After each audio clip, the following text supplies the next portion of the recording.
Good morning to all. Gandang umaga po sa inyong lahat, mga minamahal kong kapitbahay.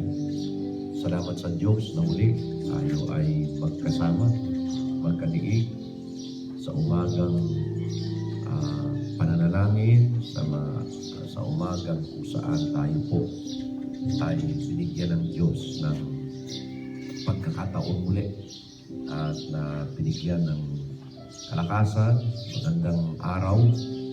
Tunay po na maaliwalas ang araw na ito. Mapagpalang umaga muli. Ang bati ko sa inyong lahat, sa ating mga pamilya, sa residente ng Little Baguio, itong inyong abang lingkod, Pastor Cyril Ganancial, that will share again and bring our families together sa Panginoon. Praise the Lord that tuloy-tuloy tayo, very healthy, very strong, at hopefully ang ating lugar, ang ating bayan, ang ating probinsya ay tuloy-tuloy na will be set free, no? At tama lang na disiplina, tama lang na pagsunod sa mga alituntunin at mga protocol, and we really believe that we can return to a life na kung saan normally we work with the help of God, of course. Okay? At muli sa umagang ito, ang ating food for the day, spiritual food. We are dealing always about po sa kababaan ng kalooban that is blessed by God. At ito po ay continually dapat naikabubuhay. Okay? Ang ating in example ay none other than the Apostle to the Gentiles. We talk about his life, Apostle Paul, with all his accomplishment, with all his background, and lahat po ay he disregarded all para lang, makapaglingkod ng maayos sa Panginoon. In his writing pa rin, pupunta tayo today, and I will be sharing to you tungkol pa rin sa kababaan ng kalooban, humility in action, or the practical side of humility that we can use for our day-to-day life. Ang sabi po sa Philippians chapter 2 and verse number 1, sabi dito, if there be therefore any consolation in Christ, any comfort, okay, if any fellowship of the Spirit, if any bowels of mercies, sabi niya, fulfill ye my joy, that ye be like-minded, having the same love, being of one accord, of one mind. Ito po yung kinagagalak ni Apostle Paul at ng mga taong kasama niya, mga Kristiyano, na sabi niya, kung nais natin mayroong good fellowship, mayroong good comfort, we can share to one another, we have good care to one another, okay? Sabi niya, this is fulfilling. You want to be happy, sabi niya, you must have one mind, one love, the same love, of one accord and of one mind. Tapos ano yung one accord and of one mind? Verse 3, let nothing be done through strife or vain glory, but in lowliness of mind, let each esteem other better than themselves. Yun. Nandyan po yung sinasabing lowliness of mind. Kung nais mo that your life will become a blessing to people around you, sabi niya, this is the mindset. Sabi niya, huwag magmayabang. There should not be vain glory. Let nothing be done through strife or vain glory, but in lowliness of mind. Yan. Kababaan ng kalooban at isip. Okay? Nandyan yung humility in action. Sabi niya, let each esteem other better than themselves. Sinasabi po ni Apostol Pablo na estimahin natin ang iba una. Tratuhin natin ang iba na mas maigi kaysa atin. Tratuhin natin ang iba much better than ourselves. Ito po ay napakagandang panuntunan. Ito po yung palatandaan ng isang tao may kababaan ng kalooban dahil iniistima niya ang iba higit kaysa kanyang sarili. Hindi niya inuuna yung sarili niya. Alam niyo, sa kababaan ng kalooban, nandyan po yung tinatawag pagiging makatao. Okay? Pagiging pag-uuna sa kapwa rather than sa sarili. Mayroon po akong pinapanood na vlog ng isang tao na ang ginagawa niya po ay nagbabantay siya. Everyday mayroon silang binibigyan na, kasi motorcycle rider po siya. Tapos mayroon siyang pwestuhan sa isang daan na kung saan marami ang dumadaan. Tapos pumapara po siya. Pinapara niya kung sinong mapara niyang ganyan, na mga either grab driver or nagmumotor ganyan, or nagbabike ganyan. Kung sino ang titigil at ang kanyang ginagawa ay humingi siya ng tulong. Mayroong instant na matanda, dumaan, tapos sabi niya, pwedeng pabili po ng gamot kasi ang aking nanay ay may may sakit. Mayroon namang instant na pwede bang bilhan niyo ako ng gasolina na ubusan ako ng gas? Oo. So, tumigil yung isang matanda. Ang dami niyang pinapara, wala. Tapos, yung matanda ay umara pagkatapos bumili ng gas kanya sa gasolina. Tapos, bumalik, binalikan siya. Pero binalikan siya ng matanda. Tapos yun, siner niya, sabi niya, ang iyong helmet di maganda. Mayroon po akong binibigay. Tapos tingnan niyo po, actually yung motor ko full tank. Pero kanina pa ako nagbabantay, kanina pa ako pumapara, wala pong pumapara. Kayo, umara kayo, hindi man kayo humingi sa akin ng pera, bumili kayo ng gasolina, tapos binalikan niyo ako. Ang ganda ng puso niyo, ha? Kaya sa magitan po nito, itong gagawin ko. Bigyan ko kayo ng brand yung helmet. Pagkatapos ito po, ilan po yung anak nyo? Sabi ng tao. Sabi niya, mayroon akong tatlong anak. Tapos, binigyan pa rin ng groceries. Kaya sabi niya, tuwang-tuwa ako pag ito'y nagagawa ko. Kaya, yun po ay palatandaan ng pagkilati sa puso ng isang tao. Sabi niya, mabuti ang puso niyo tayo, mabuti. Oo. Kaya you deserve to be blessed. Ayan.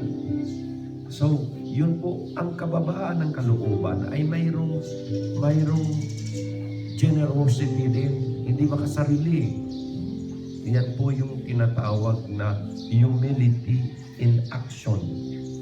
Nangako po ako kahapon na alam ba ninyo na ang humility ay may baitang pababa?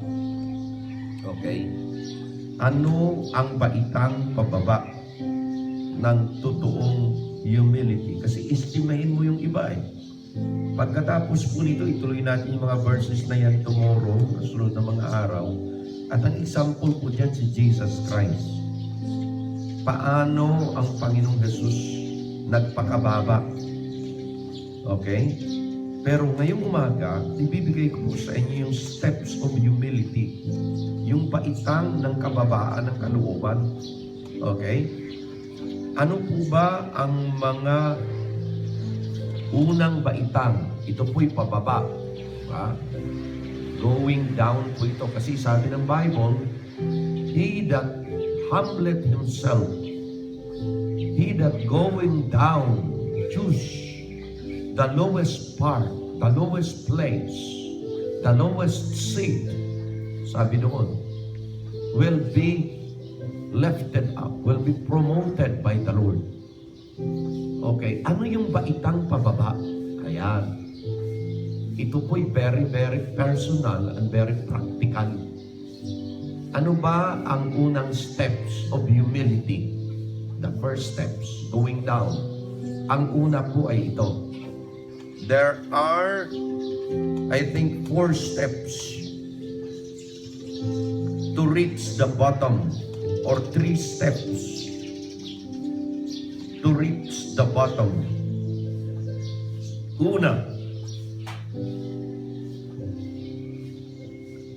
Unang steps, if you commit mistake,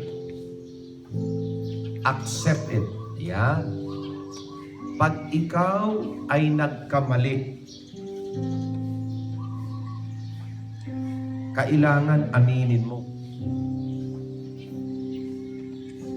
Ito po ang unang steps pababa ng kababaan ng kalooban. Pag ika'y nagkamali, kailangan umamin ka sa iyong kamalian. Marami pong tao na, at una-una na isang sabihin sa inyo na wala pong tao na hindi nagkakamali. Because tayo po'y tao, talagang somehow magkamali tayo.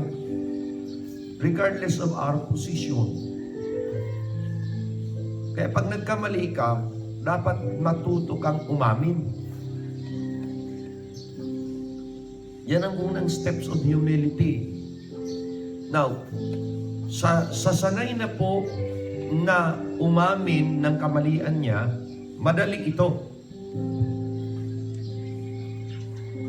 Pero sa isang tao na hindi pa nakaranas umamin ng kanyang kamalian, kundi pag siya'y nagkamali, kanya laging dinidinay, kanya laging tinatago. Mahirap sa isang tao umamin ng kanyang kamalian.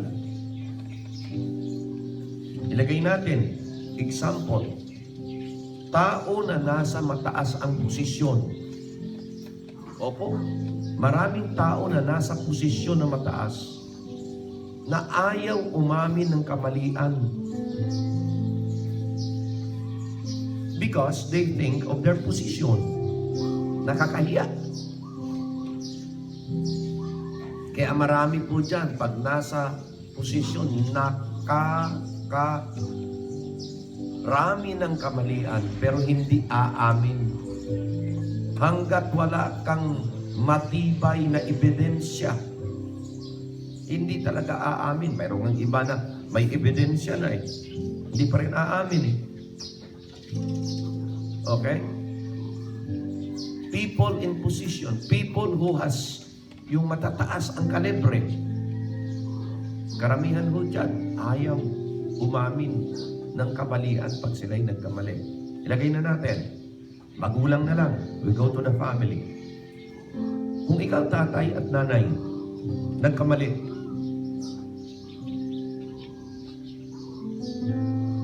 oftentimes, mahirap sa magulang umamin ng kailang kamalian. Gusto lang paaminin kailang mga anak pag sila'y nagkamali. Pero yung magulang, oftentimes, ay mahirap umamin ng kailang kamalian.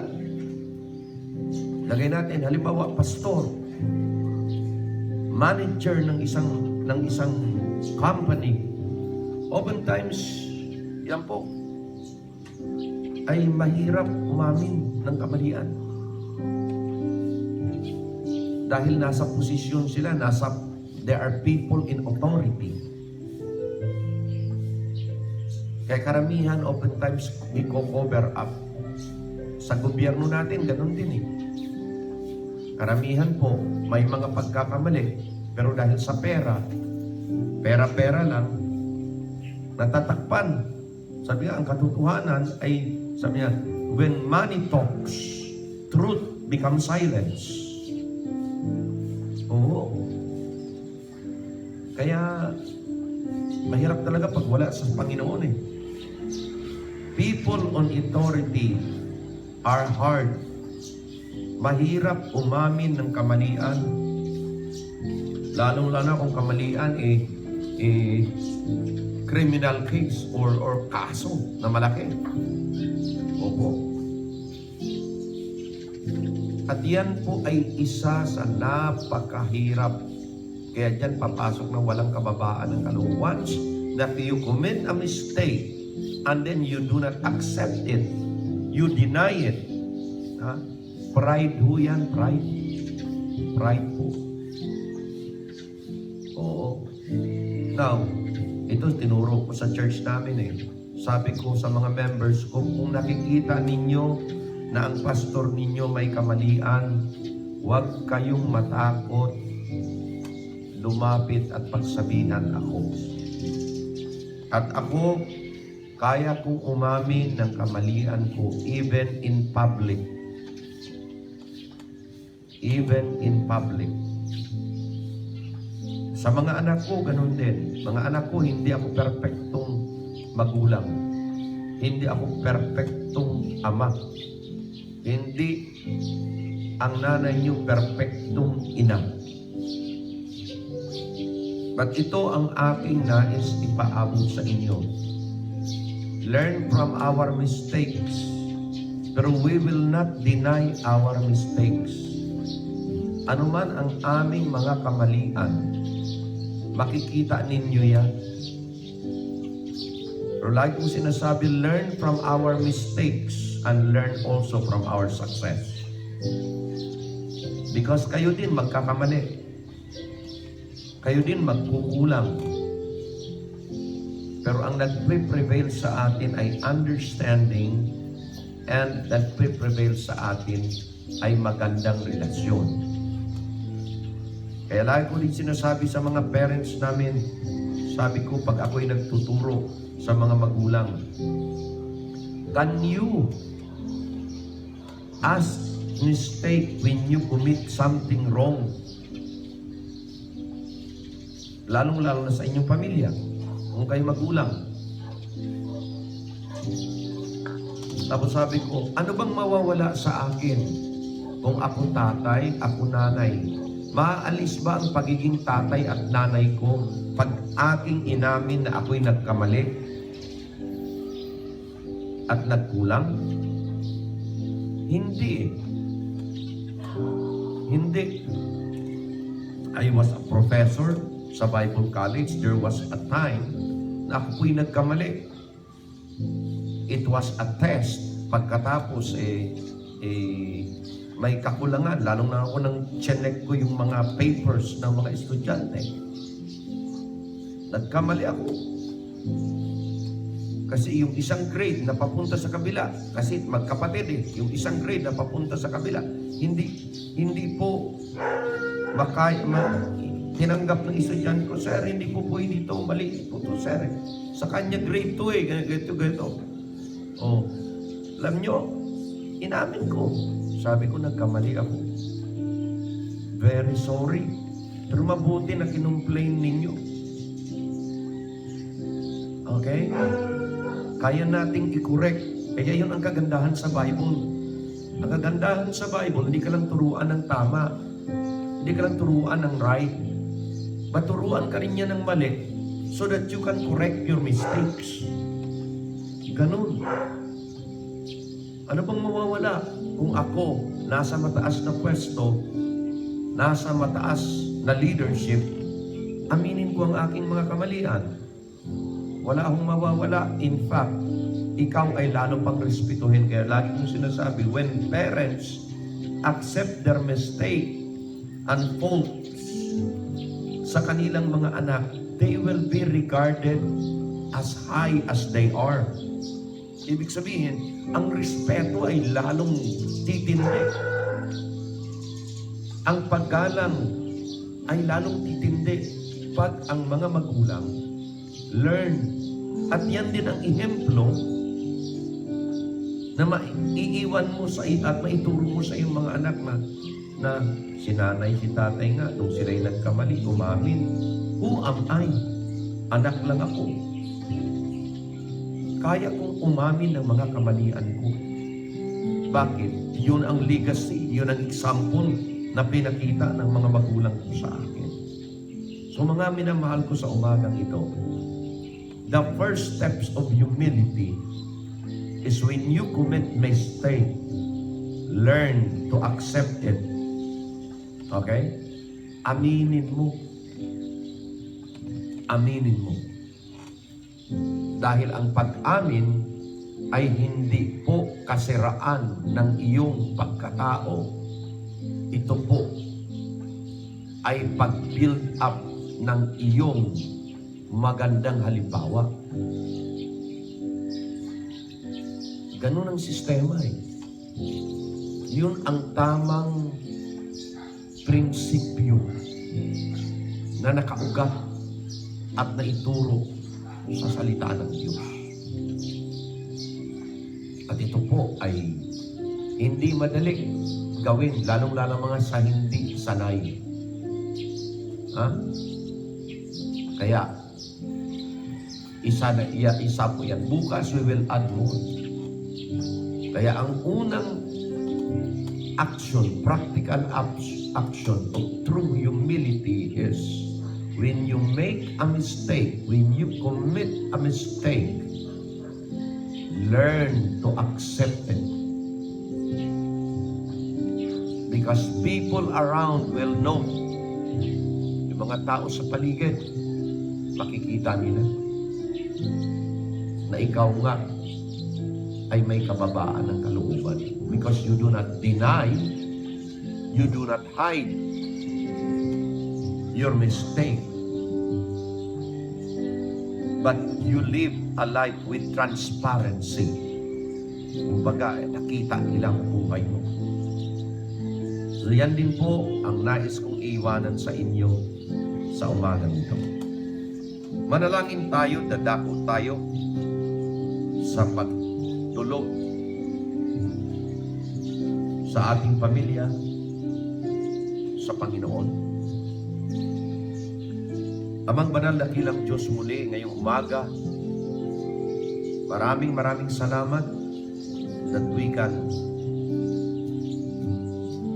join together and bring our concern, bring our cares to you. Totoo po, Panginoon,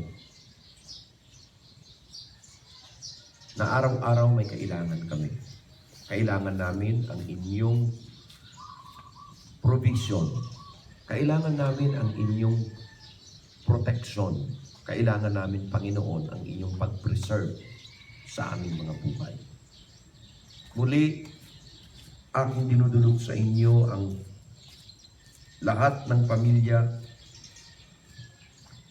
resident ng Little Baguio, O Diyos, na inyong kalingahin ngayong araw ang bawat tahanan po namin. Pangunahan po ninyo kami sa lahat ng aming mga activity today. I-bless ninyo ang aming mga gawang kamay, ang aming mga trabaho na magtagumpay. Every work na kung saan nakatakda na gagawin ng bawat family, whether it is in their home, whether it is in their job, whether it is, Lord, in the field or in the offices, Lord. Inihiling mo namin ang inyong paggabay. I pray for your wisdom, understanding, na ipagkaloob nyo sa lahat ng bawat trabaho namin sa araw na ito, that we can make it and fulfill it well. Ang trabaho namin ay magawa namin at masabing well done work. Tulungan ninyo ang mga pamilyang ito sa araw-araw. Ang aming mga counselors, ang aming barangay captain, Bong Feliciano, and the whole family, ang aming LGUs, ang aming Mayor Andy Lacson, Vice Mayor Joey Baloyot, at lahat po ng sangguniang bayan na kumikilos at tuloy-tuloy na nag-iingat sa aming mga mamamayan sa bayan ng Concepcion. Dalangin ko na inyong kalingahin ang aming mga frontliners sa araw na ito. Kapulisan, mga barangay, ang aming mga nagbabantay sa mga checkpoint, Lord, mga kasundaluhan. Pangunahan ninyo na sila ay ma-implement nila ang kanilang trabaho na maayos. Patuloy naming kinikilala at nire-recognize ang kanilang kadakilaan, lalong-lalo na ang aming mga kadoktoran, ang aming mga frontliners na mga doctors and nurses, working pa rin sa mga pasyente na mayroong COVID, na mayroong karamdaman at ano pa man. Dalangin namin, O Diyos, that our hospitals will continually moving and healing all sicknesses, O Diyos, lalong-lalo na dito sa sickness ng pandemya ito. At dalangin namin, pagalingin niyo ang bansa namin. Pagalingin niyo ang aming republika through the leadership of our President, Vice President,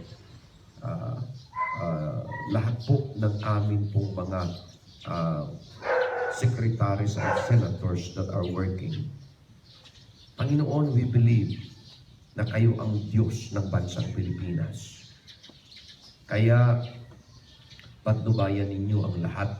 Lord, ang mga may sakit, naway makaalpas sa critical na kondisyon at marami pa ang gumaling. At dalangin namin, Lord, na nawa wala ng untoward incident na ma-declare para po malaya kaming magtrabaho at malaya kaming kumilos para sa aming pang-araw-araw na ginagawa. Hinihiling namin na patuloy ma-maintain ang GCQ at patuloy, Panginoon, ma-open ang mga establishmento na kung saan may mga magtatrabaho, makabalik sa trabaho ang karamihan na kung saan sila po ay kailangan. Tulungan din ninyo na patuloy ang mapagaling at maging malaya kami sa virus pong ito. Nawa dumating sa oras, sa lalong madaling panahon na ma-develop ang vaccine na kinakailangan. Hangad namin na patuloy kayo ang kumilos. Yung mga alternatibong gagawin, lalong-lalo na po, malapit na ang pasukan. We don't want our children to be exposed sa pagkahawa sa COVID-19 na ito. So Father God, I pray na gamitin nyo ang aming gobyerno na makadevelop agad at para po maprotektahan ang mga mamamayan. Dalangin din po namin na ang mga alternatibo para po maisagawa ang continual education sa aming mga anak will be happening. I-bless ninyo muli ang araw na ito para sa mga tahanan sa Little Baguio. Ingatan ninyo at patnubayan ang Gonzales, ang Vergara, ang Amorao, ang Gomez, ang Hinson, ang Magkalas, ang Tapnyo, ang Tiki, ang Kanlas, ang Ganancial, ang Balinas, Mercado, Castro, Masiklat, Santos, Sampang, Tuwa, Sikat, Gomez, Canyo, Nerison, Pineda, Macanay, Sison, Ching, Abena, Gibara, Paras, Kayanan, Liwanag, all of these families, Lord, lahat ng pamilya namin kailangan po ng inyong gabay sa araw na ito. Nerison, Neridon, Estacio, Baron, Galang, Mungkal, Manyo, Torla, Di Guzman, Bernardi, Buko family, all of our residents po dito sa Little Baguio, inihiling namin o Panginoon ang inyong proteksyon. Ilayo nyo kami sa lahat ng evil, ilayo nyo kami sa lahat ng sakit, ilayo nyo kami, Panginoon, sa anumang evil spirit, evil people. Make our life and family secured today, protected by your power, preserved by your almighty hand. And Lord, we pray that today, mula sa araw na ito hanggang sa hapon, Panginoon, ang inyong patnubay lahat ay aming makamtan. Make our place a peaceful place to live. Make our place a secure place to live. And Lord, we pray that you continually bind us with your love and your care. Na ito po ay aming maisagawa. At Lord, di namin makakalimutan ang lesson that ang mababang kalooban are always promoted, provided, and blessed by your hand. Ito po'y aking dalangin na inyong gagawin sa aming lahat dito, sa lahat ng pamilya, sa lugar namin, at sa bayan namin. Ito'y aking dalangin in Jesus' name. Amen and amen. God bless all. Thank you. Thank you.